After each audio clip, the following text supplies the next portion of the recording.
I just want to remind people that this is part of the Sustainable Future Speaker Series, which we do every semester. This is a series that's jointly coordinated between the Environment and Community Master's Program and the Schatz Energy Research Center. We've got a lineup of 6 speakers this semester. This is the second talk, and 2 weeks from today, on October 8th, Jack West, who's the founder and Chief Technology Officer at ZEP Solar, will speak. The title of his talk is The PV Industry and Insiders' Insights into the Evolution of PV Technology and Business Models. And Jack West is an alum of HSU and has been very successful in the solar industry. Should have a lot of interesting things to say.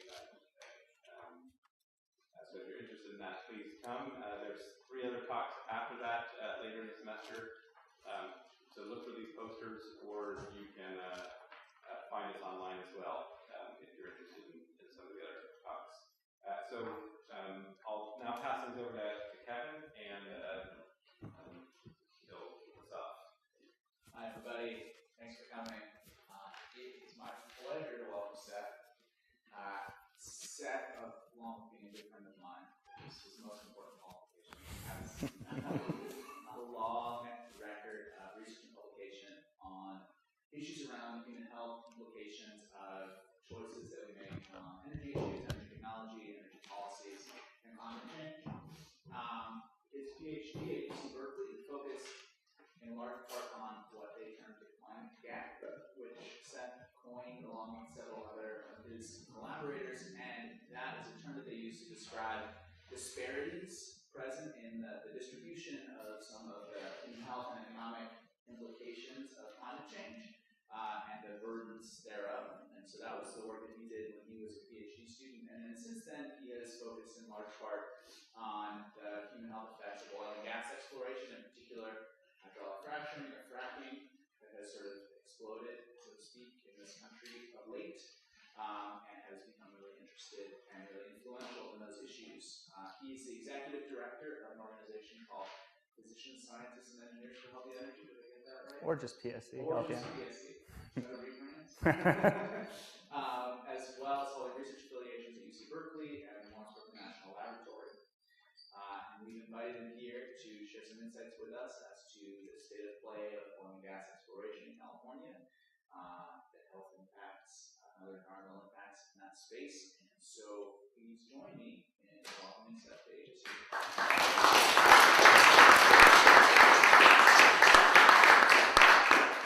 Thanks a lot, Kevin. Can everyone hear me in the... Yeah, okay, good. So yes, thank you for having me here. It's a great pleasure. I'm going to talk a lot about a study that was just completed back in July of this year that I was involved in. I was one of the leads on the public health work of it, and it was a study that was legislated under Senate Bill 4, which is the Oil and Gas Regulatory Bill, which both charged the regulators to put more stringent controls on oil and gas development. Some might say they're appropriate controls, some might say they weren't enough. We can have a discussion about that. And another stipulation of the bill was that there be this independent scientific study. So a lot of what I'm going to talk about today is sort of the state of play in the science on what we know about environmental, public health, and climate dimensions of hydraulic fracturing, mostly. But I'm also going to put it into a wider oil and gas framework because we are the 3rd largest oil producing state in the nation. Who knew that? Yes. Okay, so here we go. So first I want to introduce you to where I come from. I'm the executive director of PSC Healthy Energy, which is our rebrand, because Physicians, Scientists, and Engineers for Healthy Energy is just too long. So what we do is we aim to bring scientific transparency to energy policy issues, and to do that, we adhere to a 3-pronged approach. We generate, translate, and then disseminate scientific information and put it into places where we think and hope that it will be used to inform more responsible energy policy. So this is what I just talked about, and so I'm going to skip it in the interest of time. There were many co-authors and contributors to all of this work. This is only a subset of the ones that are most pertinent to the slides that I'm going to show you today. But there was about 40 different researchers who are working on this 2,300-page report that came out, this unwieldy report. Can you guys see? Yeah, if I stand here. So to make everybody a little bit more comfortable, I like to have a roadmap of where we're going, because people don't like to not know where they're going. So I'm going to start with sort of an overview of petroleum geology and why we're even here talking about this in the first place. I'm going to talk about some of the climate considerations and dimensions of oil and gas development and of hydraulic fracturing and well stimulation. And then I'm going to spend the bulk of my time talking about the public health hazards and risks of well stimulation. Well stimulation being hydraulic fracturing and a few other technologies that are used less frequently. And I'll make all of this a little bit more clear. And I want to make it also clear that if you have questions, you should just raise your hand and we can answer them. So any questions so far? Okay, good. Okay, so this is a overly simplified schematic of the petroleum geology of California, okay? By petroleum geology, I mean where petroleum comes from, okay? So down here, this band of purple is what we refer to as a source rock. That's where oil and gas is made. So you need to have a nice mix of carbon, total organic carbon content, and it has to be at a certain depth, variety of other factors, but if it's under a certain depth, it's under a certain temperature and pressure, which means that it's in the oil window, meaning oil is actually being generated here. For those that have been following sort of the fracking thing across the United States, most of what gets talked about is shale gas development and tight oil development, and that comes from the source rock. So across the country, what they're doing to develop shale for fracking, you know, using hydraulic fracturing to get gas and oil out of shale, is they have a drill rig, they drill vertically down, often 5,000 to 6,000 feet, sometimes 10,000 to 20,000 feet below the surface, and then they'll take the drill rig and turn it the drill bit and turn it sideways and drill directionally through the shale to gain as much access to the shale as possible. And then they push millions of gallons of water, sand, and chemicals at a pressure high enough to fracture the source rock. And then when they release the pressure, all of the tightly held gas and oil in this rock comes up to the surface where it can be collected at the wellhead. Questions? Okay, so that's not what happens in California, okay? We don't develop a lot of shale here, or at least not yet. So what happens in California is oil is generated, and then it migrates up fissures and cracks, fault lines, etc., until it hits something where it can't go anymore, called a cap rock.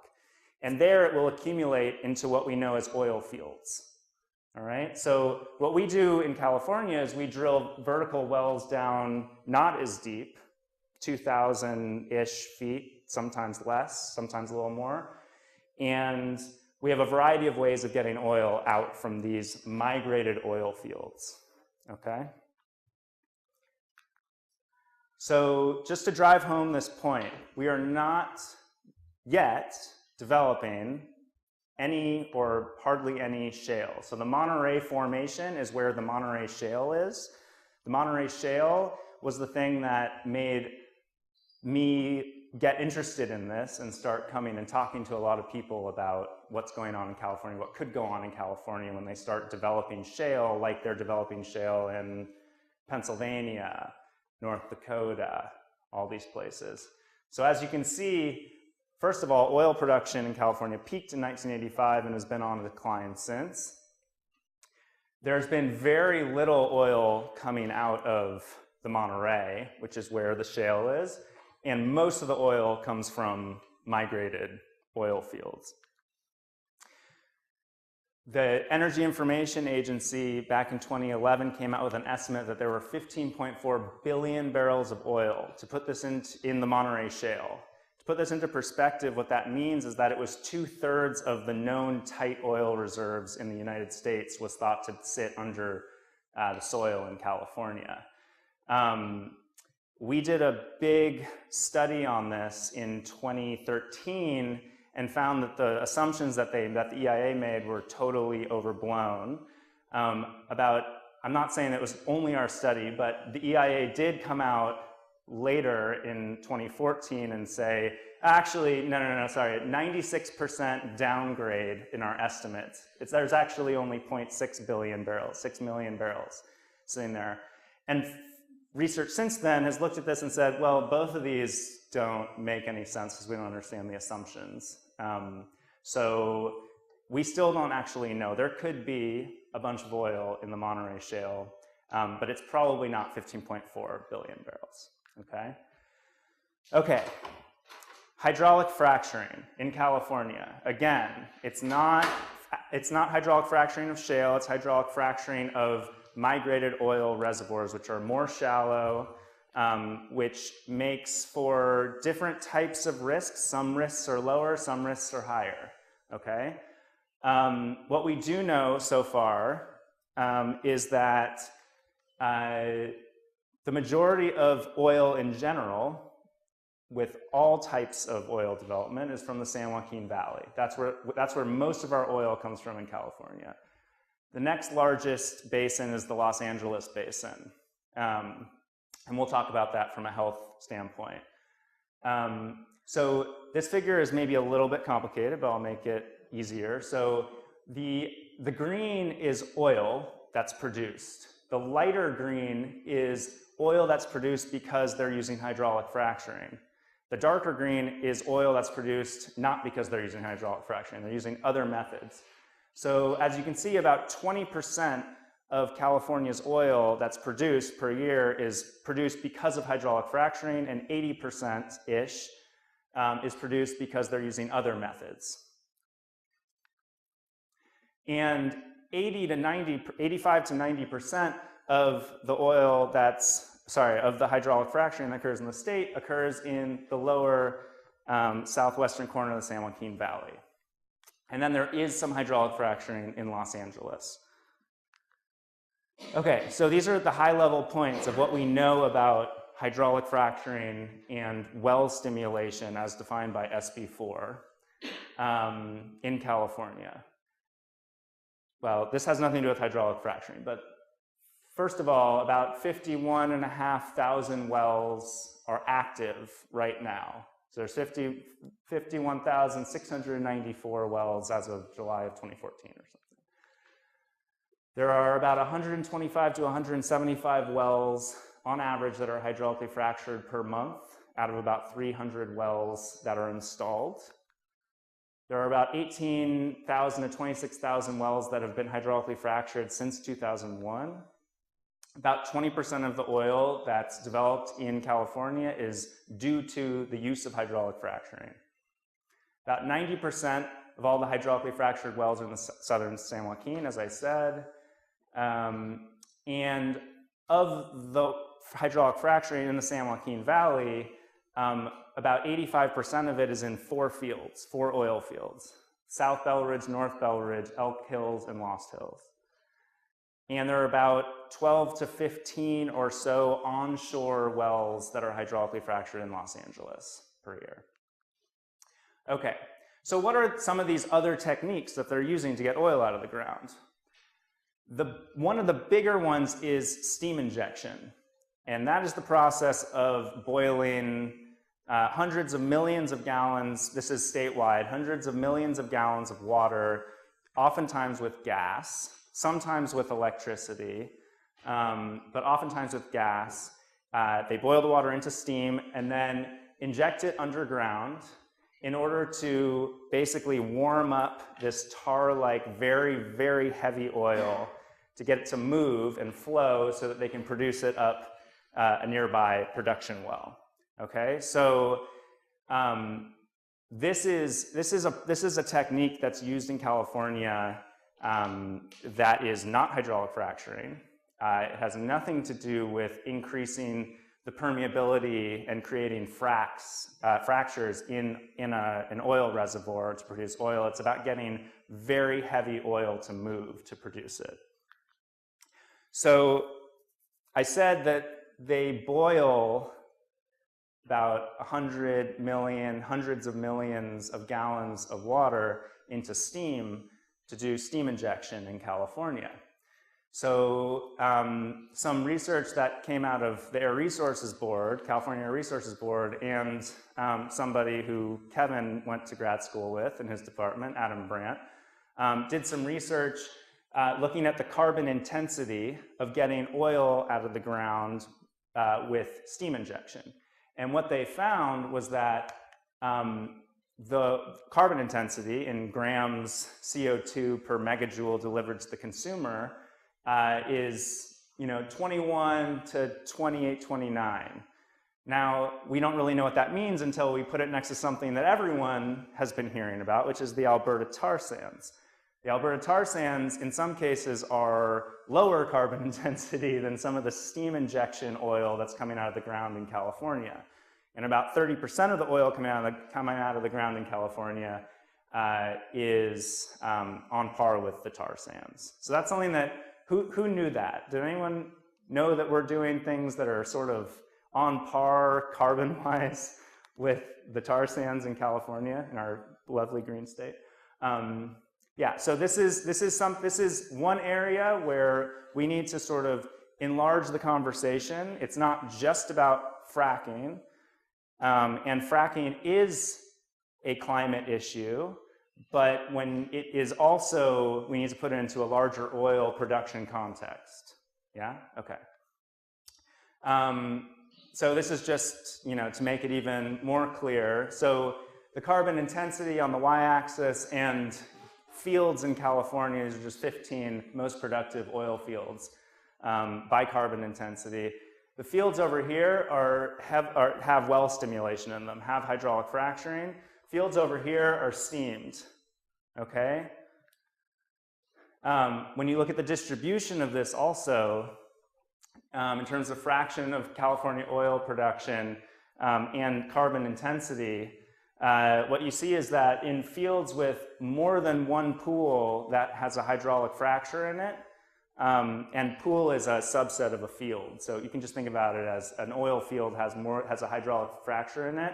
The carbon intensity of that oil is lower than if there's no hydraulic fracturing in it. And I'm not trying to say that climate is not an issue with hydraulic fracturing. I'm just saying that from a climate perspective, steam injection is the bigger evil here from a climate perspective in California.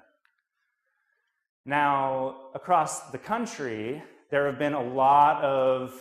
starting to be a lot of monitoring of methane emissions coming out of oil and gas development. And what has been consistently found is that the inventories that state governments and the US EPA at the federal level use in their assumptions of how much methane is getting released, thus, being a greenhouse gas polluting industry, they're consistently underballing how much methane is actually coming out.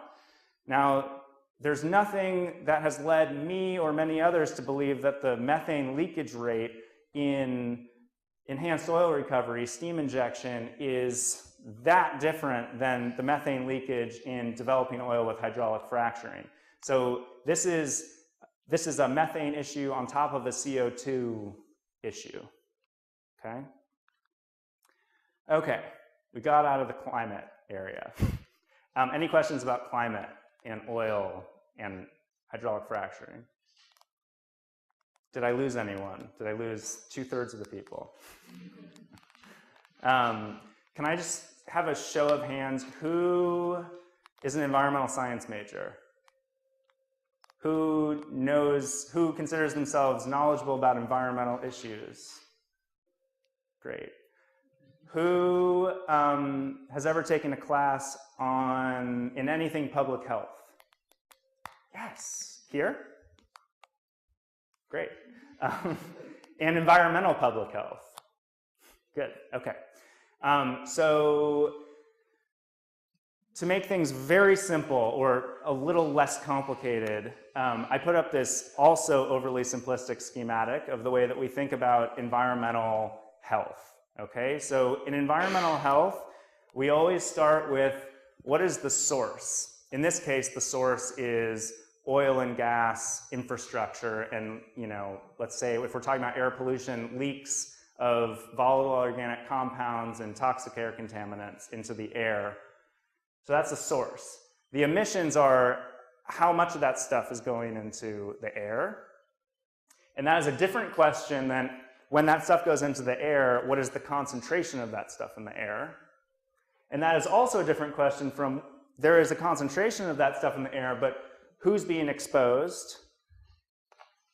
How much? What's their dose?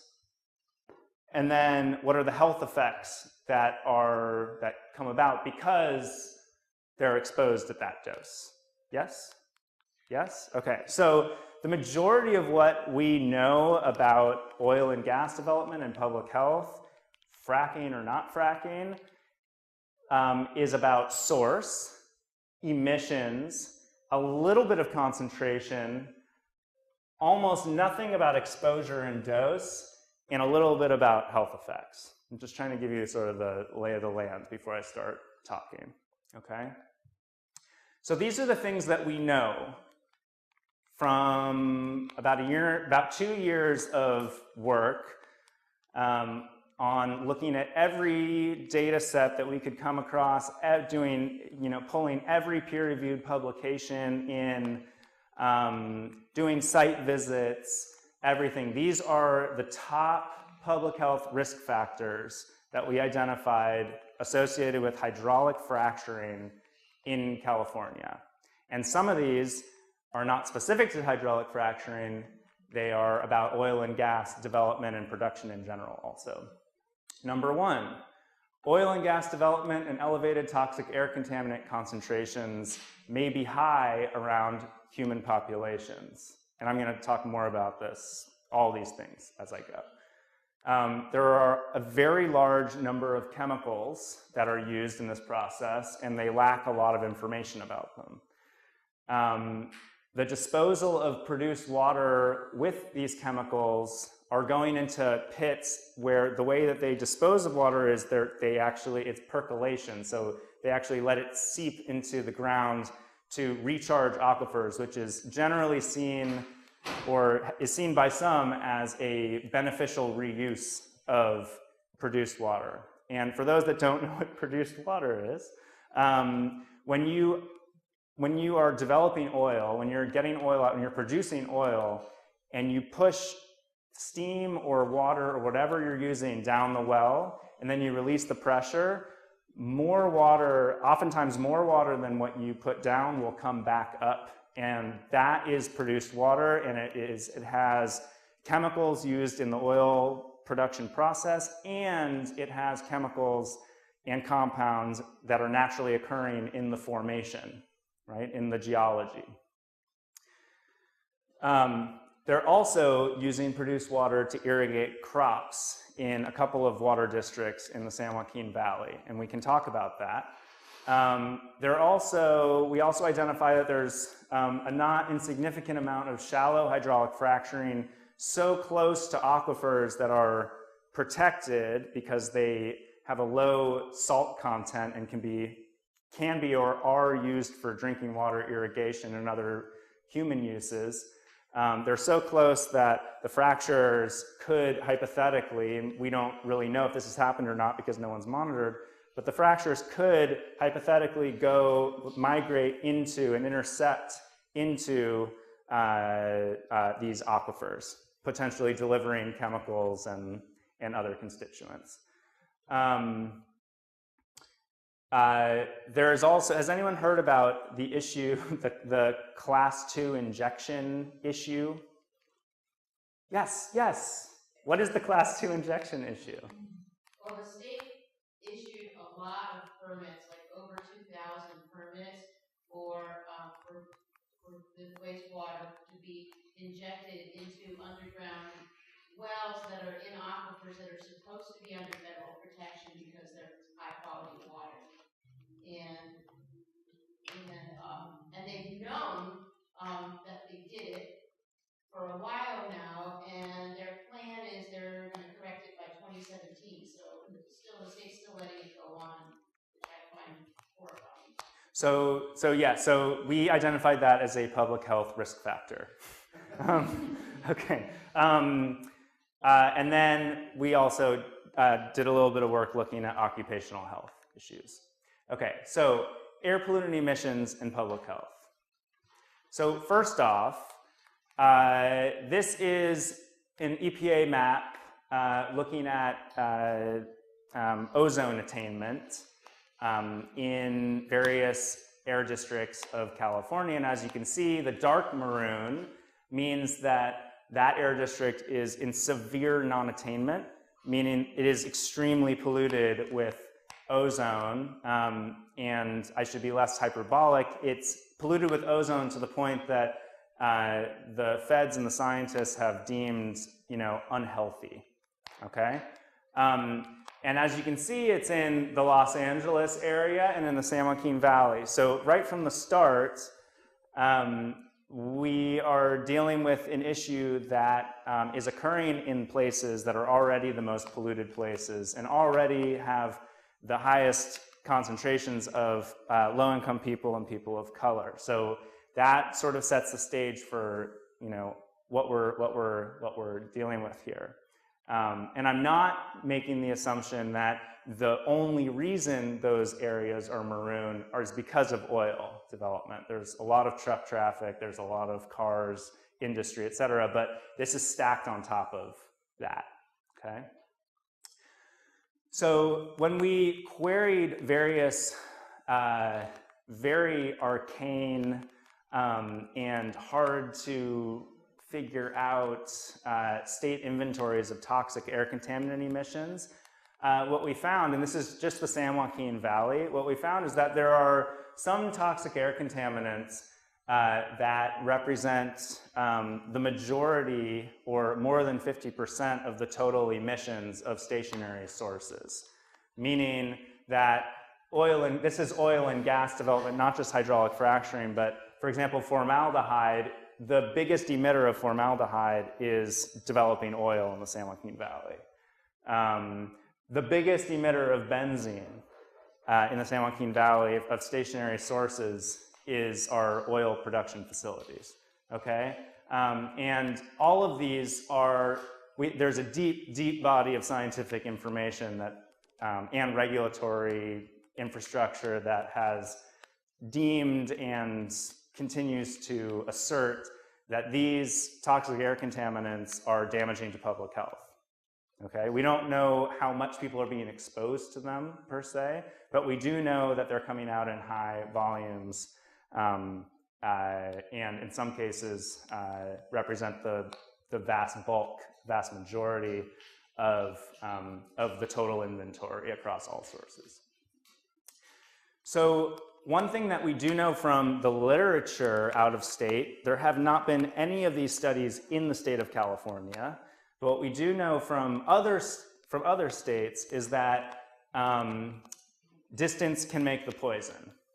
Okay, so this isn't rocket science. It's just air pollution, public health. But basically, if you're closer to an emission source, the chances of you being exposed to elevated concentrations of that emission are higher than if you're further away. And so the studies that have been done, a lot of them have been done in Colorado. What they found is that there is increased hazards and risks for public health for communities that are living close to versus far from oil and gas development. And the compounds that are responsible for this, or that they found in the air at concentrations that were elevated, were you know, a lot of the similar or same toxic air contaminants that we're seeing come out of the oil and gas sector in California. And I should note that none of these compounds and none of the toxic air contaminant compounds that I showed you here are associated with hydraulic fracturing fluids or hydraulic fracturing chemicals. Those are all compounds that are associated with the production of oil and gas. When you produce methane, when you produce oil, stuff that's commingled with that oil, those hydrocarbons, are these compounds, okay? So right there, it's important to note that there are potential public health risks associated with oil and gas production that are not specific to hydraulic fracturing, but are present there also. Does that make sense? Okay. Okay, so not just distance, but also density of oil and gas development has been looked at very closely. So this one study, there have been a couple of birth outcomes studies. This one in Colorado found that mothers that gave birth to neonates, otherwise known as babies, anyone? Okay. Gave birth to neonates that were living in the highest density of gas production were twice as likely to give birth to infants with neural tube defects than mothers who gave birth to babies with no gas development within a 10-mile radius of them. So it's not just distance, it's density, at least according to this study. They also found there was a 30% increase in incidence of congenital heart disease in infants born to mothers in the highest versus the lowest density of gas development. Okay, so what does that mean for the California situation? Well, it might mean very little, it might mean a lot, but what we do have in California, which is more rare in other parts of the states, not entirely, but often, is we have urban oil development. We have oil that's being developed next to people's homes. We have very dense oil fields like this, the Inglewood oil field, which spills right onto Culver City, Baldwin Hills, Carson, etc. And I have to say that in looking through all of the literature and looking at all the studies and talking to all the scientists, there has not been one peer-reviewed study on this topic in California. Nobody's looked at it, which is crazy, and hopefully somebody will change that soon. But the deal with urban oil development that's different than rural oil and gas development is that it's a bigger population health risk. It's not necessarily a bigger public health risk, but it's a bigger population health risk, meaning that there are, let me step back. So who's heard of the concept of intake fraction? Okay, so intake fraction is basically the proportion of an emission that ends up in the lungs of a human. So if you're developing oil in a rural area, their lives don't matter less, but there are fewer breathing lungs, 1 quart per breath. Quart? Liter? Liter. 1 liter per breath. There are fewer breathing lungs than in downtown Los Angeles, where there are millions per square mile. So again, lives are not worth less in a rural area, but the population health risk is bigger.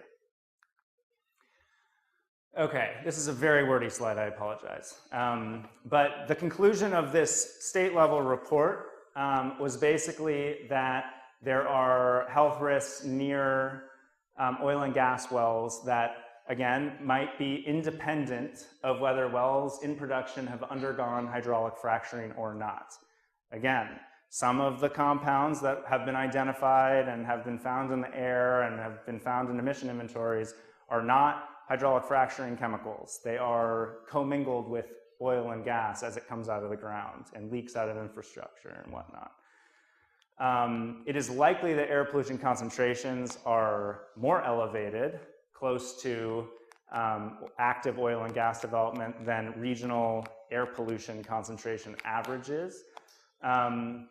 And many of the constituents used in and emitted by oil and gas development are known to be health damaging, as we also discussed.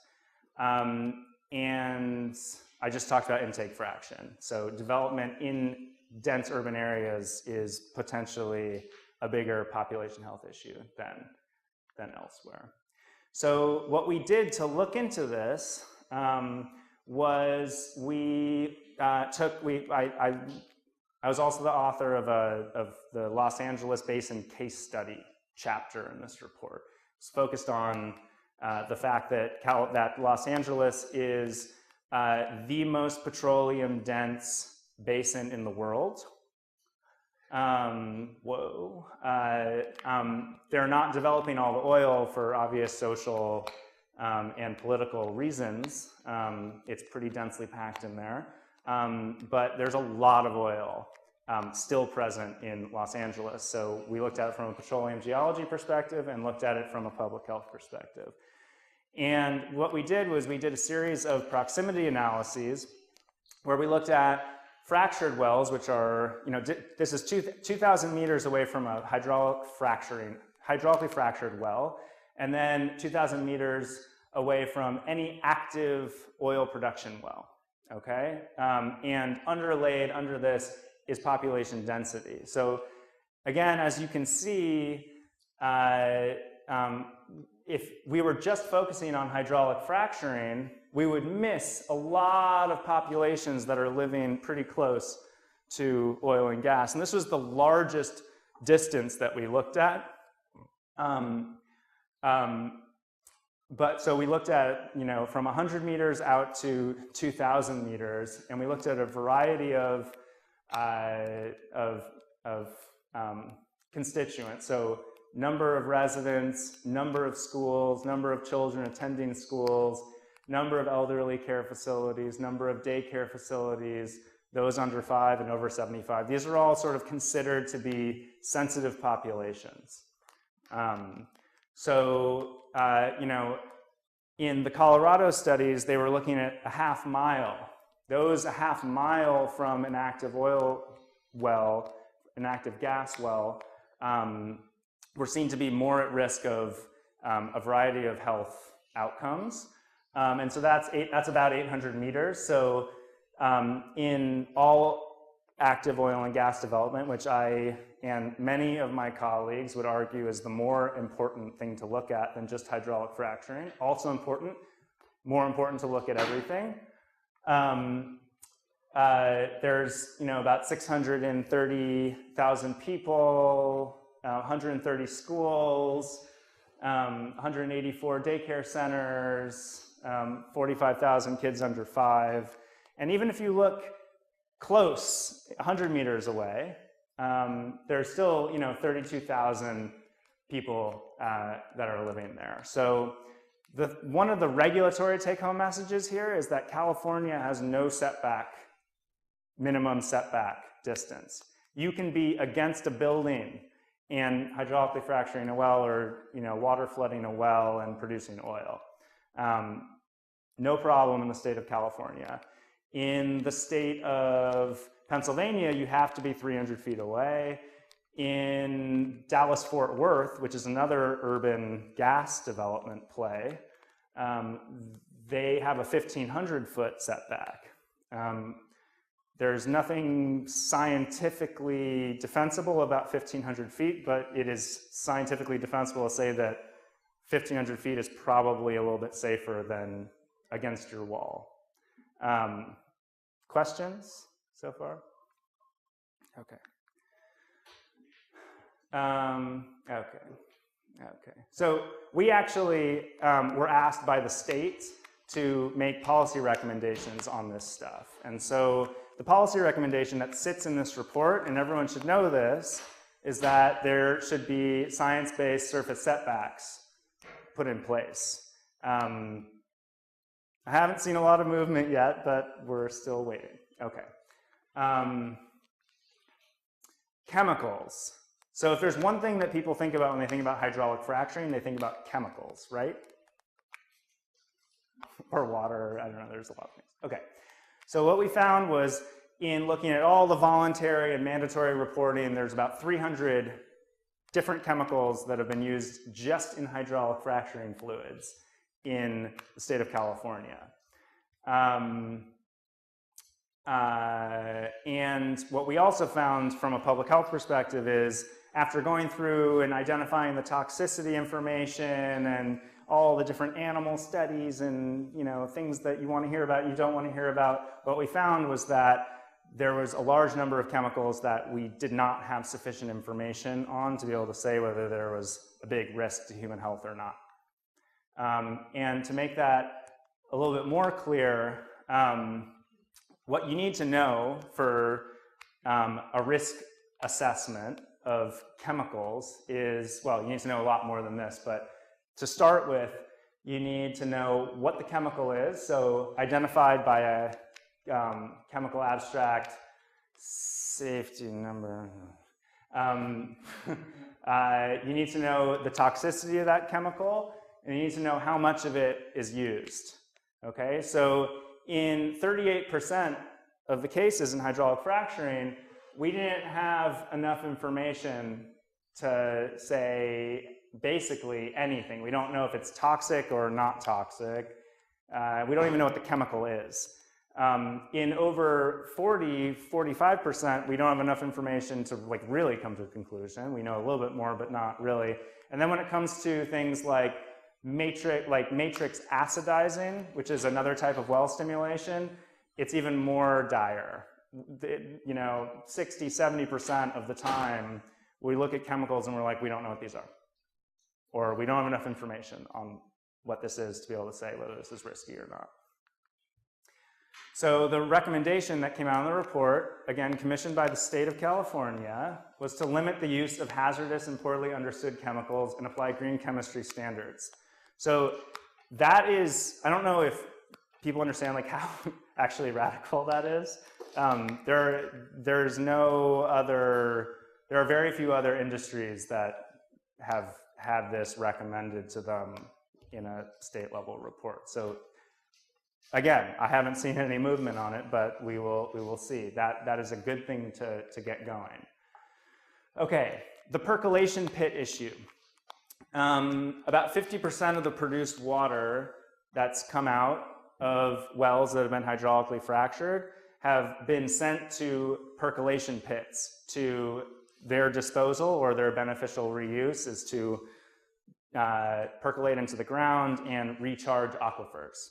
We're in a drought, understand, but, and this is the deal. So all the red dots are currently active percolation pits where produced water has been sent.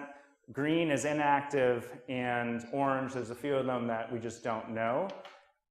Blue is like very high water quality, you know, in terms of its salt content. So it's very low total dissolved solid. And what you can see is that there are a number of these percolation pits that sit on top of, and most of them sit near very high quality groundwater. Now, nobody has gone out and monitored this water to see if there are any of these chemical constituents that have shown up in it. There have been 2 cases where pits got shut down, and you know, I think in the late 80s. But these pits, the regulators didn't even know these pits existed until about 2014, when there was like a big, you know, hoopla around it, generated from a couple of NGOs, and it's like one of the bigger issues right now with oil in California. From the report, Unregulated percolation pits present an unjustified risk to water supply, wildlife, vegetation, and human health. The recommendation is to ensure safe disposal of produced water in percolation pits with appropriate testing, not we're just going to measure how much salt is in this water, and if it meets that requirement, go for it. But appropriate testing based on what we know has gone into it and what we know it has mobilized in the subsurface, or phase out the practice. So this is currently being heavily debated in Sacramento right now. And we'll see what happens. Quick question. Yes? I'm not clear, is produced water the water over and above the original water that went in, or is it all, because it's all mixed together, how can you tell which was? Great question.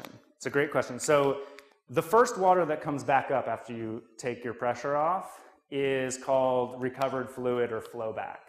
And that is the stuff that's most like the stuff that you put down. So it has a higher concentration of fracturing fluid chemicals in it than the produced water that comes days, weeks later. But they don't always handle recovered fluid, flowback, and produced water differently.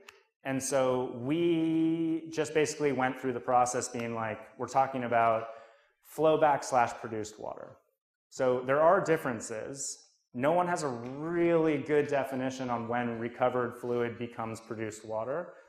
Does that kind of answer? Okay. Oh, sorry, this is important. Okay, so using produced water for irrigation of agriculture. Some might say, well, we're in a drought. This is what a great opportunity. And that wasn't just like a straw man. You know, like maybe it's a great opportunity.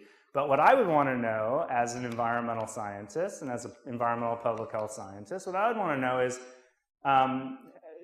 are you monitoring for all the things that you should monitor for before you put it there? And Chevron and California Resources Corporation, formerly Occidental Petroleum, say, well, we're sending water from these fields that we're not hydraulically fracturing. We're using steam in these fields. The water comes out in these particular fields pretty low in salt. So, we skim the oil off the top. We test for arsenic, boron, and heavy metals, which are, we know that those are naturally occurring in these particular geologies in this area. And if it checks in fine, then down the chute to the Coelho Water District to irrigate 90,000 acres of crops. And they basically argue, because there's no hydraulic fracturing, we shouldn't be monitoring for hydraulic fracturing chemicals. Now, well, I'll get there in a second. Okay. So basically what we found in this report, what we concluded was if there is hydraulic fracturing in these fields, the techniques that they're using to monitor and treat for chemicals in general and purify the water enough to put it into irrigation, they wouldn't find it. So you wouldn't even know if there were hydraulic fracturing chemicals in there. And there's no regulatory framework to ensure that hydraulic fracturing doesn't happen in these fields. And there are a few cases where Chevron is just wrong. There are permits and there are, things have happened and there's hydraulic fracturing. Not very much, but a little bit in some of these fields. There's no regulatory infrastructure to stop that from happening. So the recommendation out of the report, which again was laser focused on hydraulic fracturing and well stimulation, is produced water should not be used for irrigation or groundwater recharge, and that includes pits, until or unless appropriate testing shows non-hazardous chemical concentrations or required treatment reduces concentrations to non-hazardous levels. Now, to do that, you would really need to know what they're putting into wells before you monitor, right?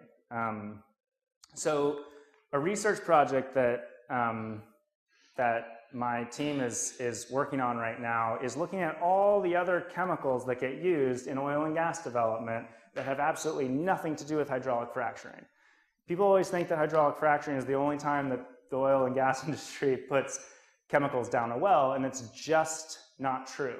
So in looking at probably the only data set in the world that collects this kind of information, we ran basically the same thing, and what we found is that, 60-something% of the time, we don't have enough information to say what the risk is, and even more to the point, 43% of the time, we don't know what the chemical is. So how can we monitor for it? It's very difficult to monitor for something that you don't know about.